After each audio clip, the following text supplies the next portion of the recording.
ಕಾಗಿದ ಪತ್ರಕರ್ತರ ಸಂಘದ ಸದಸ್ಯರೆಲ್ಲರೂ ಇವತ್ತು ಪಿ ರಾಮಯ್ಯರು ನಮ್ಮನ್ನು ಅಗಲಿದ್ದಾರೆ. ಅದರಿಂದಾಗಿ ನಮ್ಮ ನಾಗಮಂಗಲ ತಾಲೂಕು ಕಾಗಿದ ಪತ್ರಕರ್ತರ ಸಂಘದಲ್ಲಿ ನಾವು ಅವರನ್ನ ಒಂದು ನೆನಪಿನ ಕಾರ್ಯಕ್ರಮವನ್ನು ನಾವು ಹಮ್ಮಿಕೊಂಡು ಅವರು ನಿಧನರಾಗಿರೋದಕ್ಕೆ ನಾವು ಅವರಿಗೆ ಮೌನಾಚರಣೆಯನ್ನು ಆಚರಿಸಿ ಪುಷ್ಪಾರ್ಚನೆಯನ್ನು ಮಾಡಿದ್ವಿ. ಅವರು ಹಿರಿಯರ ಪತ್ರಕರ್ತರು ಹಾಗೂ ಹಿಂದೂ ಪತ್ರಿಕೆಯನ್ನು 30 ದಶಕಗಳ ಕಾಲ ಕಟ್ಟಿ ಬೆಳೆಸಿದಂಥ ಮಹಾನವರು. ಅವರು ನಮ್ಮ ನಾಗಮಂಗಲ ತಾಲೂಕಿನವರು ಹೆಮ್ಮೆ. ಜೊತೆಗೆ ವಿಧಾನ ಪರಿಷತ್ ಸದಸ್ಯರಾಗಿ ಸಾಕಷ್ಟು ಕೆಲಸವನ್ನು ಮಾಡಿದಂಥವರು. ನಾಗಮಂಗಲದ ಬಗ್ಗೆ ಅಪಾರವಾದಂಥ ಕಾಳಜಿ ಮತ್ತು ಅಭಿವೃದ್ಧಿಯನ್ನು ಇಟ್ಕೊಂಡಿರುವಂಥವ್ರು.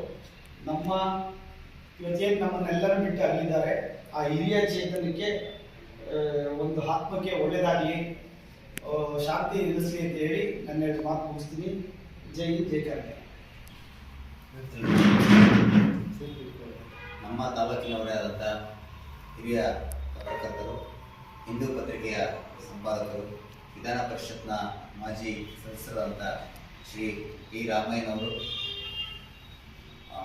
ವಯೋಸಹಜ ಕಾಯಿಲೆಯಿಂದ ನಿನ್ನೆ ರಾತ್ರಿ ನಿಧನರಾಗಿರುವುದು ತುಂಬಲಾರದ ನಷ್ಟ. ಅವರು ಸಣ್ಣ ಪತ್ರಿಕೆಗಳಿಗೆ ಸರ್ಕಾರದ ಗಮನವನ್ನು ಸೆಳೆದು ನ್ಯಾಯವನ್ನು ದೊರಕಿಸಿಕೊಟ್ಟಂತಹ ಮಹಾನ್ ವ್ಯಕ್ತಿ.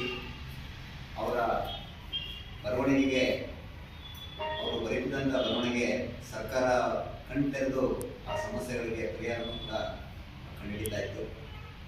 ಹಾಗಾಗಿ ಅವರೆಲ್ಲರೂ ನಮಗೆ ಸ್ಫೂರ್ತಿಯಾಗಿ ಅವರ ಆತ್ಮಕ್ಕೆ ಚಿರ ಶಾಂತಿ ಸಿಗಲಿ. ನಮ್ಮ ತಾಲೂಕಿನವರೇ ಆದರೂ ಕೂಡ ಕಡರಳ್ಳಿ ಗ್ರಾಮದಲ್ಲಿ ಜನಿಸಿ ಅಪಾರ ಬಂಧು ಬಳಗ ಕುಟುಂಬ ಸೇರಿದಂತೆ ಎಲ್ಲರೂ ಆಗಿದ್ದಾರೆ.